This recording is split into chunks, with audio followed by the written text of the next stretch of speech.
नमस्कार देवियों, सज्जनों, सर्वप्रिय छात्रों, आप सबका हार्दिक स्वागत है शिक्षा पॉइंट पर।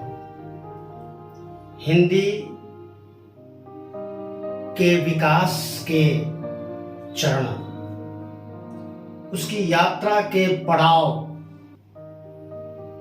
विभिन्न पड़ावों से होती हुई हमारी राष्ट्रभाषा, राजभाषा हिंदी आज अनेक भाषाओं के अनेक हजारों शब्दों को अपना बना चुकी है।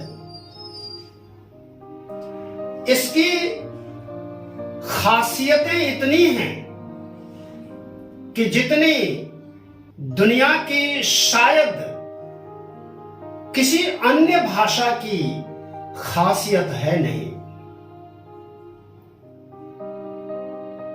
वैसे हमारे देश में जितनी भी भाषाएं हैं, उपभाषाएं हैं, बोलियां हैं, उन सब की जननी संस्कृत है।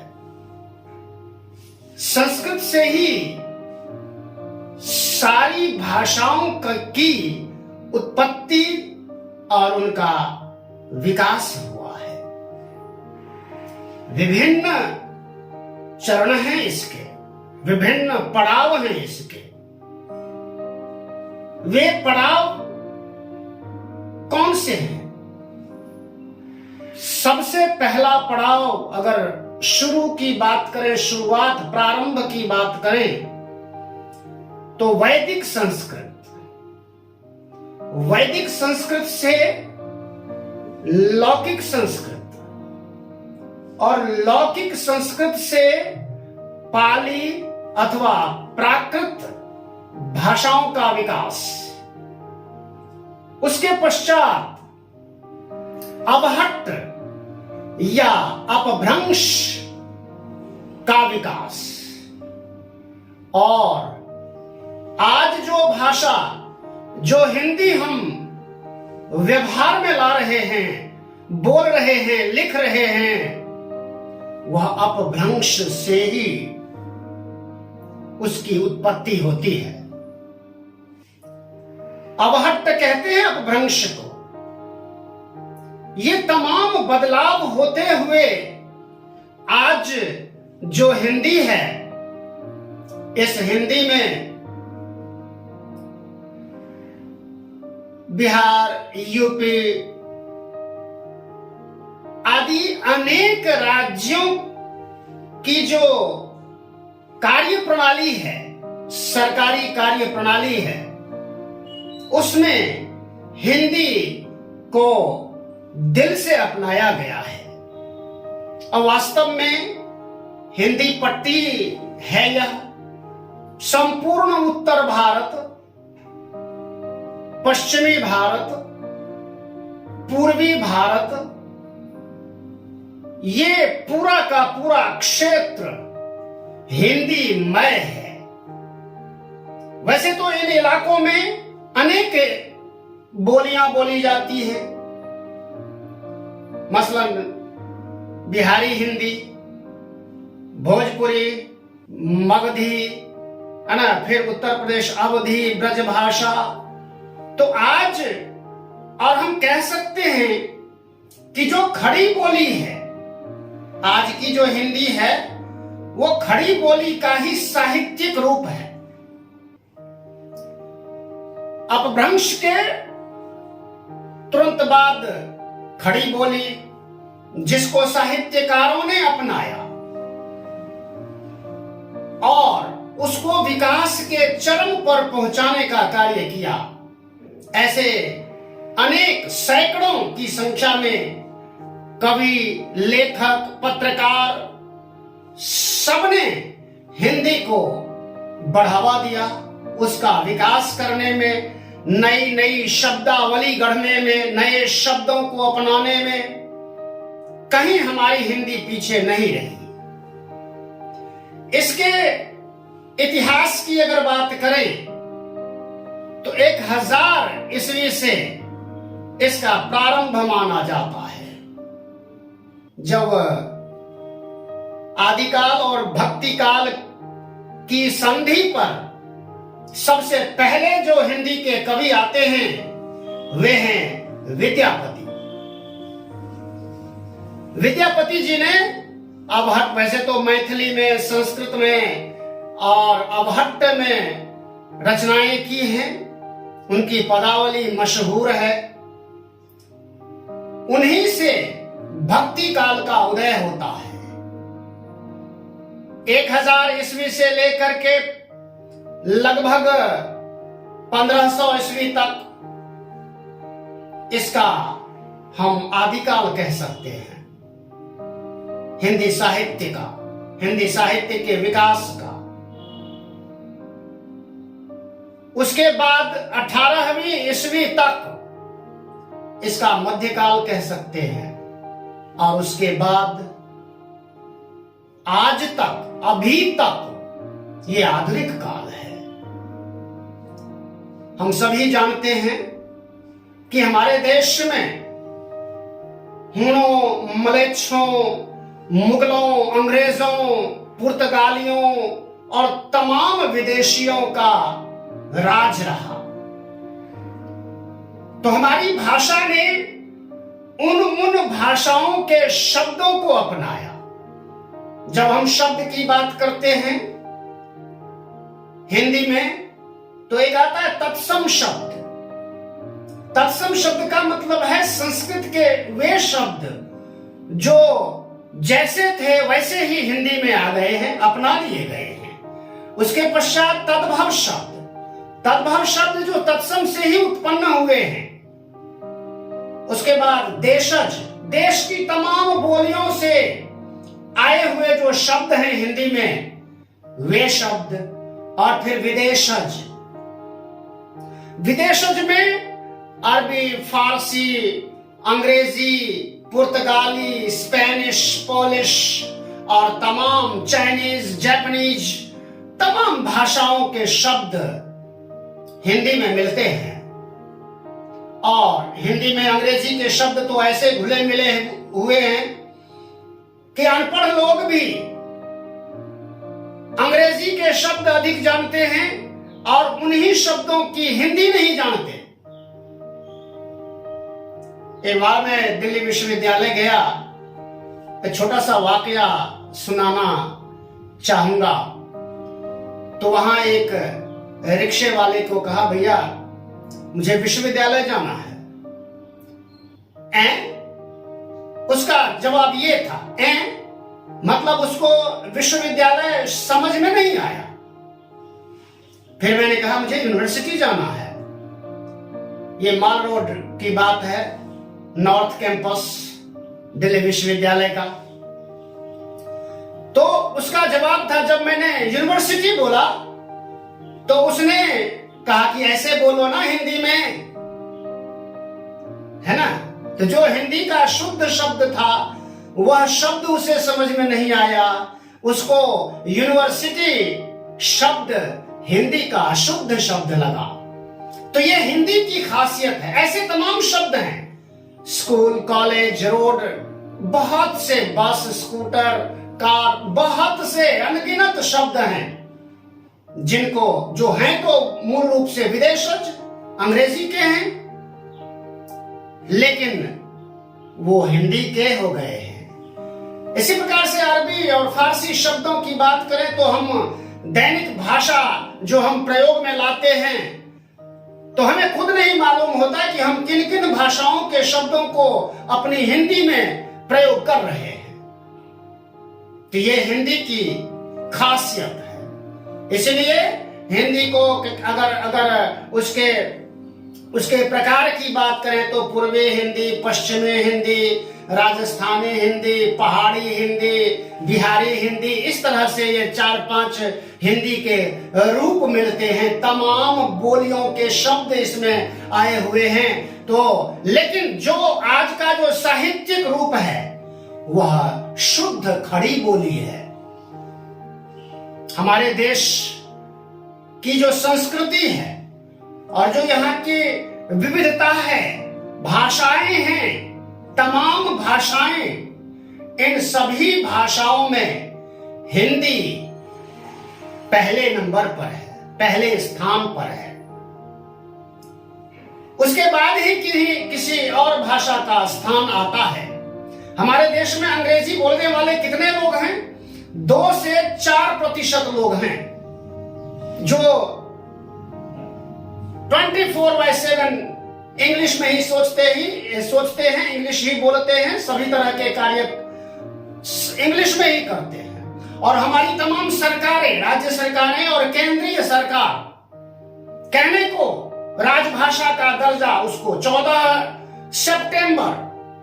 सितंबर 1949 को हमारी हिंदी को राजभाषा का दर्जा दिया गया और उसी तारीख को, दिनांक को 14 सितंबर को प्रतिवर्ष हिंदी दिवस मनाया जाता है।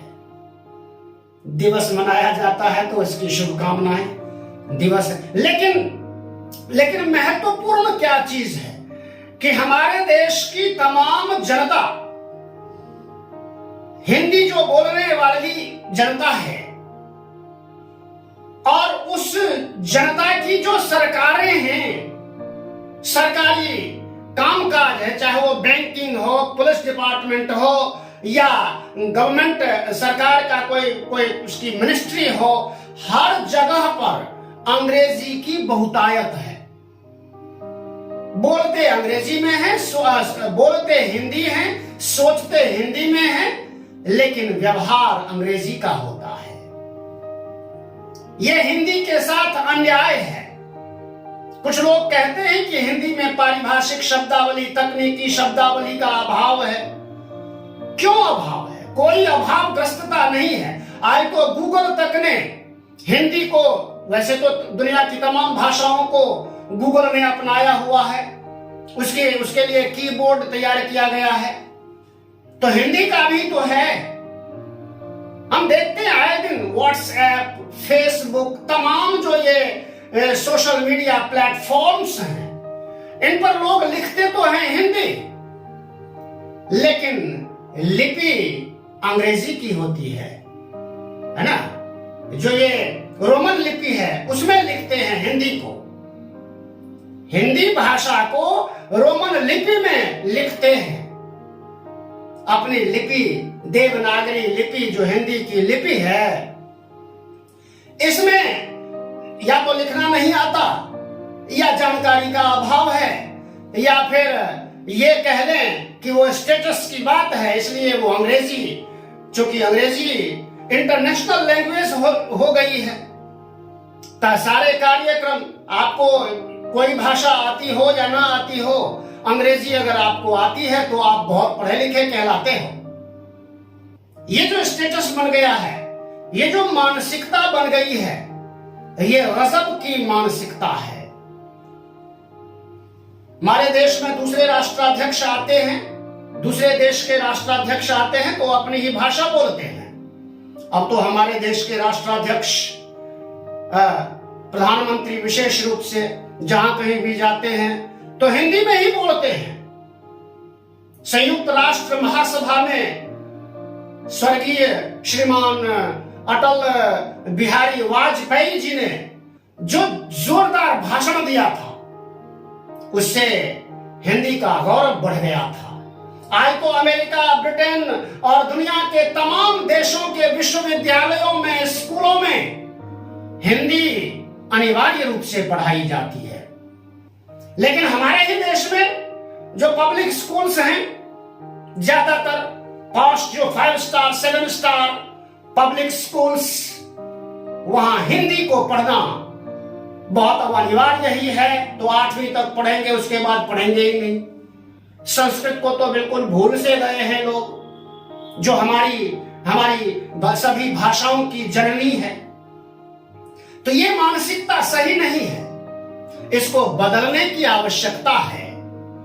हम प्रतिवर्ष हिंदी दिवस मनाते हैं, अच्छी बात है, हिंदी का मान सम्मान बढ़ता है।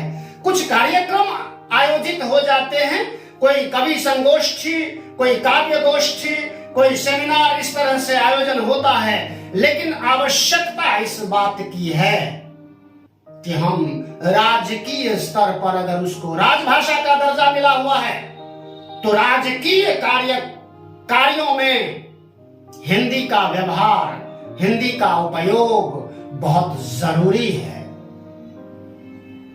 तभी हिंदी को जो सम्मान मिलना चाहिए वह सम्मान मिलेगा। गांधी जी ने हिंदी के विषय में जो उनकी सोच थी, जो विचारधारा थी, और जो अन्य फ्रीडम फाइटर्स, स्वतंत्रता संग्राम के सेनानी थे, उन्होंने यत्र तत्र हिंदी का ही व्यवहार किया।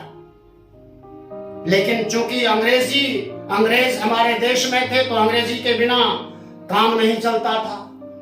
ठीक है, हमें सभी भाषाओं का ज्ञान होना चाहिए। आज भूमंडलीकरण के इस दौर में सभी दुनिया की तमाम भाषाओं का अगर ज्ञान है आपको तो यह तो बहुत ही अच्छी बात है, लेकिन आपको अगर हिंदी का पूरा ज्ञान नहीं है तो यह अच्छी बात नहीं है। तो हिंदी को बढ़ावा दीजिए, उसको ज्यादातर कार्यों में, व्यापार में, व्यवहार में प्रयोग में लाइए। उसमें भी तकनीकी शब्दावली, वैज्ञानिक शब्दावली की कोई कमी नहीं है। जरूरत है अपनाने की,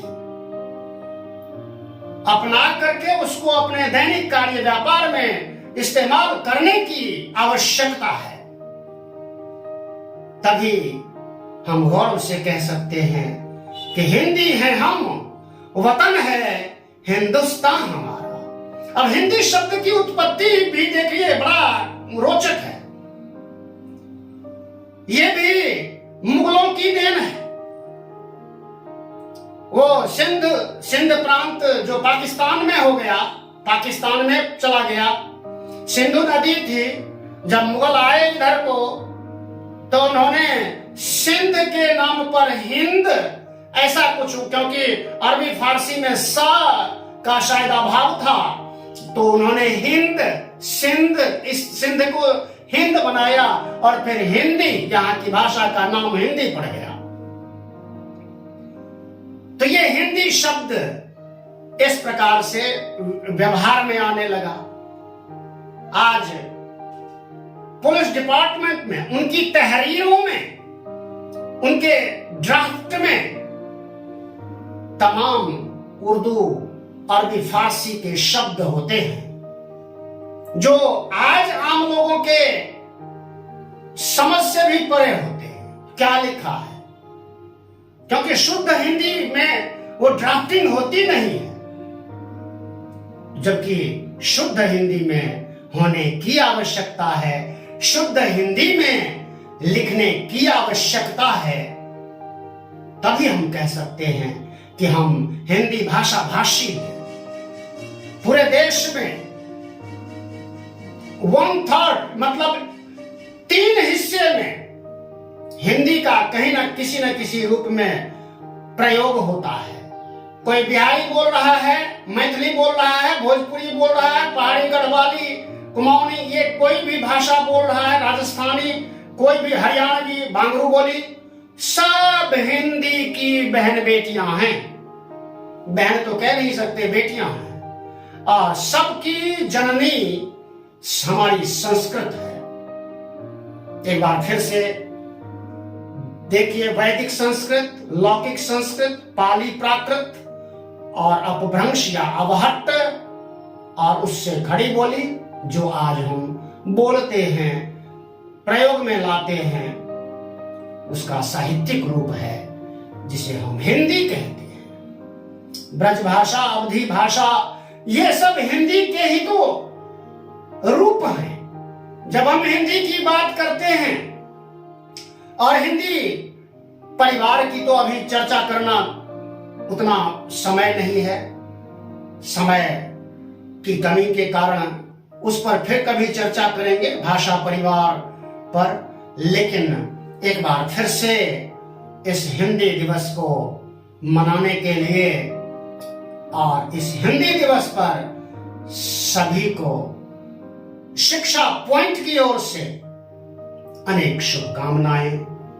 जय हिंदी, जय भारत, जय भारती। अभी तक चैनल को सब्सक्राइब ना किया हो तो चैनल को सब्सक्राइब कीजिए, लाइक शेयर कमेंट कीजिए।